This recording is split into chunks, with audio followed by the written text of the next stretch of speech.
حروف پہ دھیان دیں گے، توجہ دیں گے، ان کی آوازوں سے واقف ہوں گے، ان کی اشکال سے واقف ہوں گے، آپ کے الفاظ کو بنانے کی، ان کو ادا کرنے کی صلاحیت بھی اتنی ہی اچھی ہوگی۔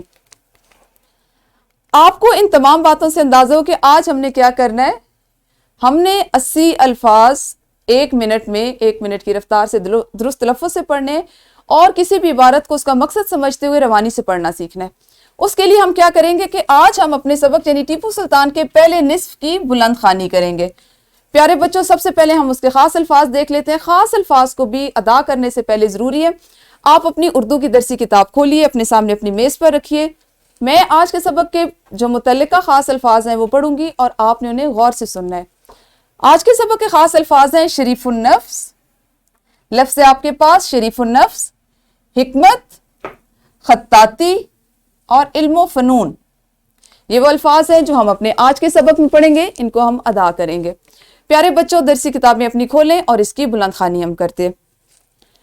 نواب حیدر علی خان نہایت شریف النفس اور بااصول انسان تھے۔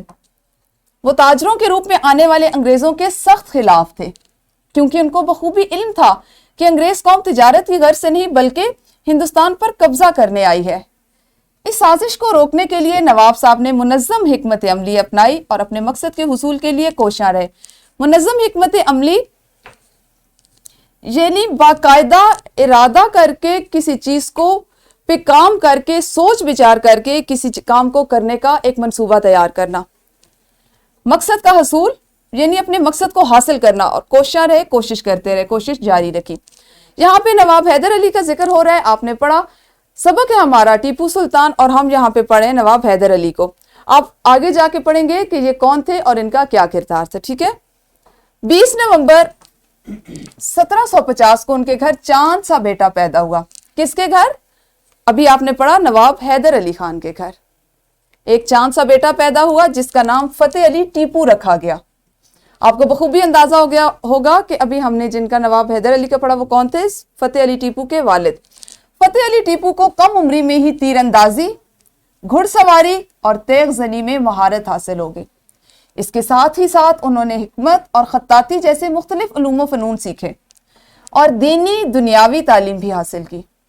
فتح علی ٹیپو کو مختلف زبانیں سیکھنے کا بہت شوق تھا، اس لیے انہیں انگریزی، اردو اور فرانسیسی کے ساتھ ساتھ فارسی پر بھی عبور حاصل تھا۔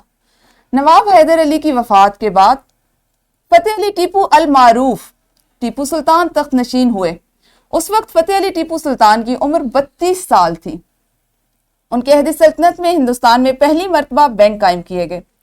ٹیپو سلطان نے اخلاقی اور معاشرتی خرابیاں دور کرنے کے لیے بے شمار اصلاحات کی۔ آپ ایک بہترین سپہ سالار اور اچھے مسلح بھی تھے۔ اپنے والد کے برعکس آپ ایک پڑھے لکھے انسان تھے، نماز پابندی سے پڑھتے، قرآن مجید کی تلاوت آپ شوق سے کرتے۔ ان کے دور حکومت میں شراب اور نشاور اشیاء پر پابندی تھی۔ شادی بیاہ کے موقع پر فضول رسومات پر مکمل پابندی عائد تھی۔ ریاست سے جاگیرداری ختم کر کے زمین کاشتکاروں کو دے دی۔ کئی کارخانے قائم کیے تاکہ ضروری سامان ملک کے باہر سے منگوانا نہ پڑے۔ یہاں تک کہ جنگی ساز و سامان بھی ریاست میں تیار کیا جانے لگا۔ آپ کے اخلاق و کردار سے متاثر ہو کر بہت سے غیر مسلم بھی ایمان لے آئے۔ آپ دیکھیں کہ ایک شخصیت کے بارے میں ایک مختصر سا ہم نے اقتباس پڑھا اور ان کی شخصیت کی کس قدر خوبیوں کو ہم نے پڑھا، ان کے بچپن سے لے کر ان کے زمانہ جوانی تک، کہ وہ ایک ایسے شخص تھے کہ جو شروع سے ہی سیکھنے کا شوق رکھتے تھے۔ اور یہ اس زمانے کی بات ہو رہی ہے، 1750 میں وہ پیدا ہوئے کہ جس وقت ابھی دنیا میں علم نے اتنی زیادہ ترقی نہیں کی تھی، اس کے باوجود وہ اپنی تشنگی کو، علم سیکھنے کی تشنگی کو پورا کرنے کے لیے مختلف زبانیں سیکھی، جس میں اس زمانے میں ٹیپو سلطان نے انگریزی اور فارسی زبان سیکھی۔ اس کے علاوہ مختلف فنون جیسے تیر اندازی، گھڑ سواری اور تیغ زنی، یہ بھی یعنی تلوار چلانا، تیغ زنی ہوتا ہے تلوار بازی یا تلوار چلانے کا فن سیکھنا، انہوں نے وہ سیکھا۔ حکمت سیکھی یعنی مختلف بیماریوں کا علاج جو ہم جڑی بوٹیوں سے کرتے ہیں وہ سیکھا۔ خطاطی سیکھی یعنی خوبصورت انداز میں لکھنا جو ہے اس کو خطاطی کہتے ہیں، فن تحریر کو، وہ سیکھا۔ اور اس کے علاوہ آپ دیکھیں کہ انہوں نے معاشرے میں اپنے جو نظام تھا، جو سلطنت تھی، وہاں پہ کتنی مثبت جو تبدیلیاں ہیں اور مثبت جو چیزیں تھیں ان کو رائج کیا۔ پیارے بچوں، یہ ہمارے سبق کا وہ حصہ ہے جس کو ہم نے ابھی پڑھا، اور میں نے آپ کو کوشش کی ہے کہ اس کی جو چیدہ چیدہ باتیں ہیں، اس میں جو خاص خاص نکات ہیں وہ سمجھا سکوں۔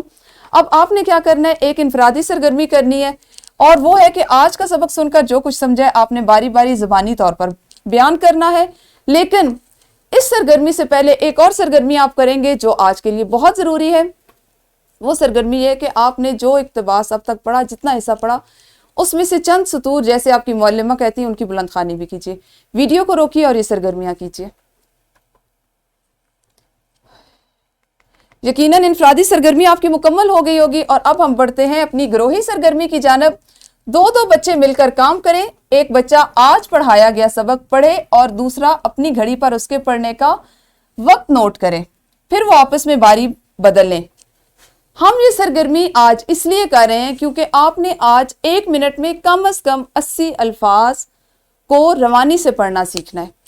مقصد ہمارا یہ ہے کہ آپ کی اردو پڑھنے کی جو رفتار ہے اس میں اتنی بہتری آئے، اتنی روانی آ جائے کہ آپ اگر اپنی درسی کتاب کے علاوہ کوئی کتاب، کوئی اخبار، کوئی میگزین، رسالہ پڑھتے ہیں تو وہ بھی اسی انداز سے، بہترین انداز سے پڑھ سکیں۔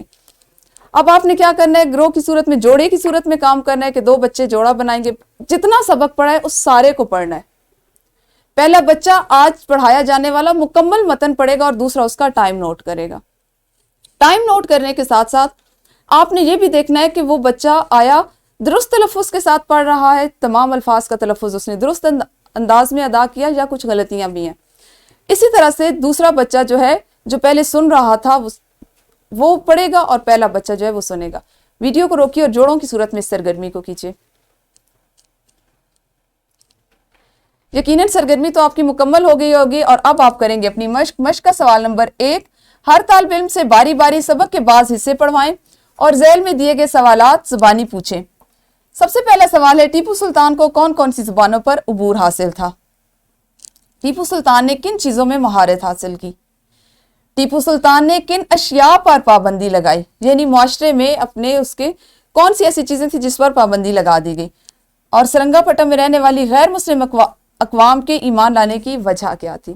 یہ وہ سوالات ہیں جو آپ کے آج کے متن سے متعلق ہیں، اس لیے ان کو آپ کی آج کی مشق میں شامل کیے، جن کے زبانی جوابات آپ ابھی دیں گے، اور اس کے بعد آپ سوال نمبر 2 کے جز نمبر 1، 2 اور 3 کو بھی ابھی جماعت میں ہی مکمل کریں گے۔ اس کے بعد آپ کے پاس ایک ورک شیٹ ہے، اگر آپ کے پاس مناسب وقت ہے تو آپ اس کو جماعت میں کر سکتے ہیں، ورنہ آپ اس کو اپنے گھر کے کام کے حصے میں بھی شامل کر سکتے ہیں۔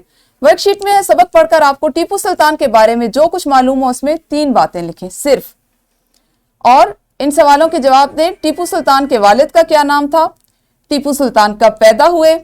ٹیپو سلطان تخت نشین ہوئے تو ان کی عمر کیا تھی؟ اور آپ نے پہلی بار اپنی ریاست میں کیا قائم کیا؟ اس کے بعد آپ کے پاس گھر کا کام ہے۔ سبق ٹیپو سلطان کا مقصد سمجھتے ہوئے سبق کو درست تلفظ اور روانی کے ساتھ والدین کو سنائیں۔ جماعت میں آج ہم نے اپنے حاصل تعلم کے مطابق اس کی بلند خوانی کر لی، آپ کی جو رفتار ہے اس کی جانچ بھی کی گئی۔ اب آپ نے گھر جا کے بھی کرنا ہے کہ اس کو درست تلفظ اور روانی سے والدین کو بھی سنانا ہے، اور ان سے سبق کا مقصد پوچھ کر 5 جملے کاپی میں تحریر کرنے۔ اس کے علاوہ سبق کے تیسرے اقتباس نواب حیدر علی وفات کے بعد سے لے کر غیر مسلم بھی ایمان لے آئے کو روانی سے پڑھیں۔ یہ اقتباس 1 منٹ سے زیادہ وقت نہ لے۔ قابل غور بات یہ ہے کہ جتنا اقتباس آپ کو کہا گیا ہے آج پڑھائے جانے والے سبق سے متعلق، اس کو آپ نے خواہ آپ کو 5 مرتبہ پڑھنا پڑے یا 10 مرتبہ، اتنا پڑھنا ہے کہ یہ اقتباس 1 منٹ میں ہی پڑھا جائے۔ جب آپ نوٹ کریں اپنی گھڑی پہ ٹائم، اس کو دیکھیں کہ 1 منٹ ہو جائے تو اس کے بعد اس کو پڑھنا چھوڑ دیں۔ یہ آپ کا سبق تھا آج کا۔ مجھے یقین ہے کہ آج آپ کو پڑھ کر یقیناً بہت اچھا لگا ہوگا ان سرگرمیوں کے ذریعے۔ کل ہم اپنے اسی سبق کو مزید پڑھیں گے، اگلا حصہ اس کا کریں گے، یہ بھی جاری ہے۔ آپ کل تک اپنا خیال رکھیے۔ اللہ حافظ، شکریہ۔